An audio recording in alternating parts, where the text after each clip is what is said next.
ভারতের পশ্চিমবঙ্গের ইতিহাসে একটা রেকর্ড হয়ে গেছে কিন্তু অলরেডি। সেটা হলো যে পশ্চিমবঙ্গে কখনো ক্ষমতাসীন প্রধানমন্ত্রী এত বেশি কিন্তু নির্বাচনী প্রচারে অংশগ্রহণ করেননি। গত এক মাসে নরেন্দ্র মোদী ভারতের প্রধানমন্ত্রী, উনি প্রায় কত 19টা জনসভা উনি করছেন। অর্থাৎ অ্যাট এনি কস্ট এই পশ্চিমবঙ্গে রাজনৈতিক পট পরিবর্তন উনি করতে চান, মানে শাসন ক্ষমতায় আর কি। তৃণমূল কংগ্রেসকে হটানোর জন্যে উনি আদা জল খেয়ে লাগছেন। খালি যে উনি লাগছেন তাই না, সেই সাথে আসছে কে আবার, ওই যে যোগী আদিত্যনাথ, তাই না, যাকে মনে করা হচ্ছে যে উনি পরবর্তীতে প্রধানমন্ত্রী হবেন এই যে ভারতের, বর্তমানে তো উত্তরপ্রদেশের মুখ্যমন্ত্রী। তো গতকাল সর্বশেষ সভা এই নরেন্দ্র মোদী উনি করে ফেলছেন, এবং ওখানে দেখলাম যে একটা কথা উনি বলছেন যে বাংলায় বিজেপি শপথ নেবে, আমাকে আসতেই হবে। অর্থাৎ এই উনি যেটা বললেন সেটা দেখলাম যে উনি বললেন যে এই সভা আমি এখানে শেষ করে দিচ্ছি, মানে এটাই আখেরি সভা নির্বাচনী, কিন্তু আমাকে আবারও আসতে হবে এই পশ্চিমবঙ্গে।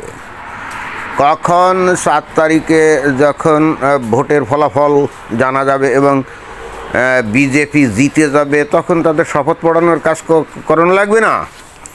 তো সেই অনুষ্ঠানে নরেন্দ্র মোদী উনিও আসবেন, এটাই বললেন আর কি। এখন পশ্চিমবাংলার মানুষ কী ভাবছে দেখেন, যে আপনি দুনিয়ার সব কিছুকে, এমনকি কালো সাপকেও বিশ্বাস করতে পারেন, কিন্তু পশ্চিমবাংলার এই বাঙালিগুলোরে আপনার বিশ্বাস করা খুবই টাফ ব্যাপার। এরা যে কী আসলে করে এবং করতে পারে এ সম্পর্কে নিজেদেরও কোনো আইডিয়া নেই। যে কোনো সময় পল্টি দিতে পারে, যে কোনো সময়ই তারা কিন্তু পল্টি দিতে পারে। তবে এবার পল্টি দেওয়ার তো আমি কোনো কারণ দেখি না।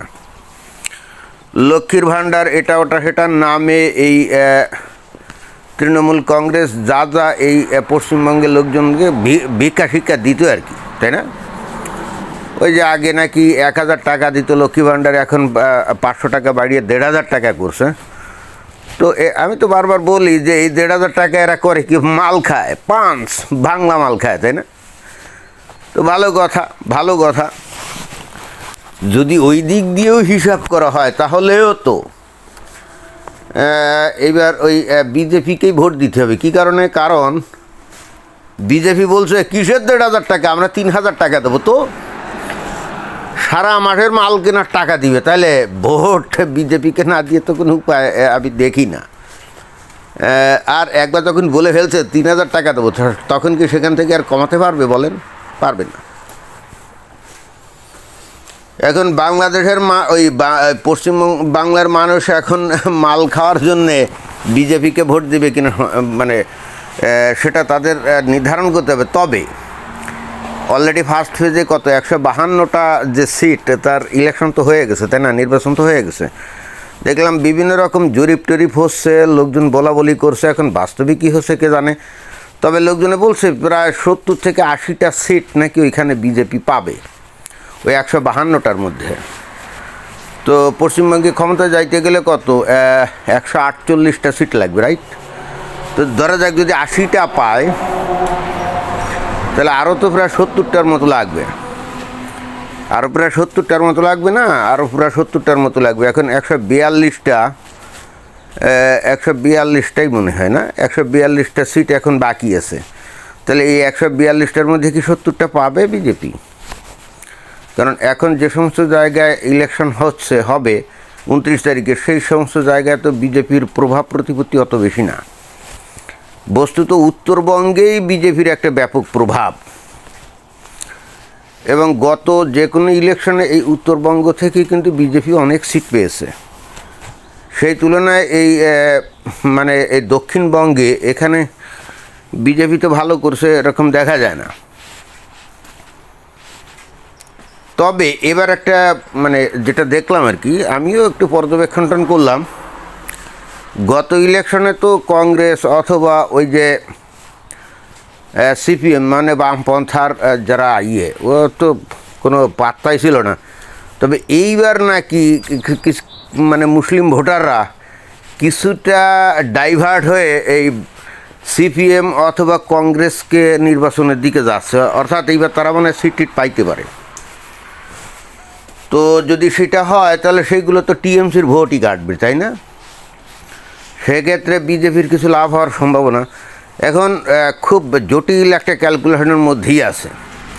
পশ্চিমবঙ্গের লোকজন অতীতে বারবার ভুল করছে এবং ভুলের খেসারত তারা কিন্তু দিয়ে যাচ্ছে। তাদেরকে কাজ করার জন্য এখন যাইতে হয় বিজেপি শাসিত বিভিন্ন রাজ্যে।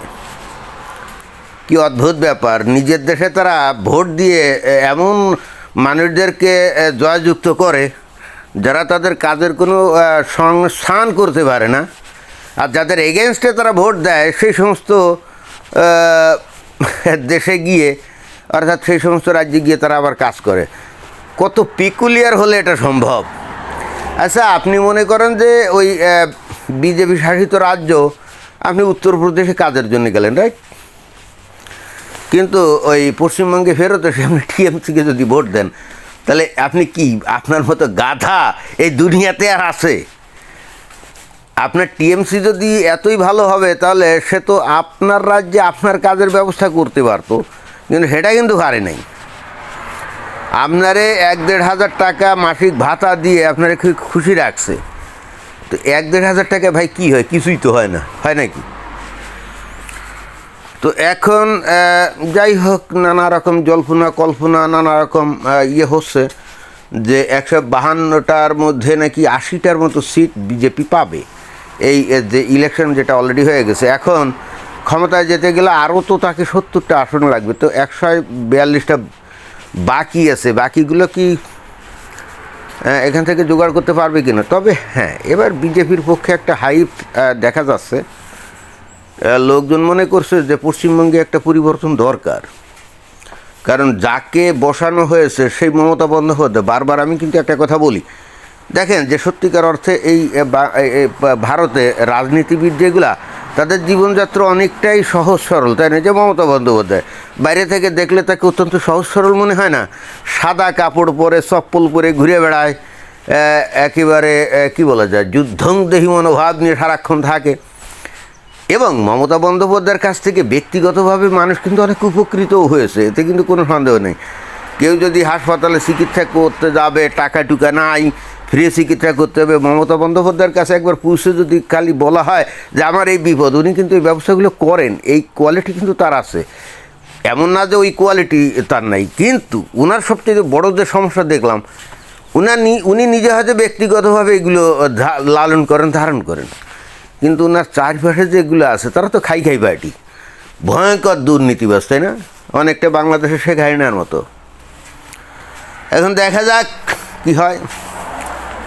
প্রধানমন্ত্রী নরেন্দ্র মোদী কি আবারও এই পশ্চিমবঙ্গে আসবেন কি না, সেটা নির্ভর করবে 7 তারিখের ফলাফলের উপর, তাই না? ধন্যবাদ।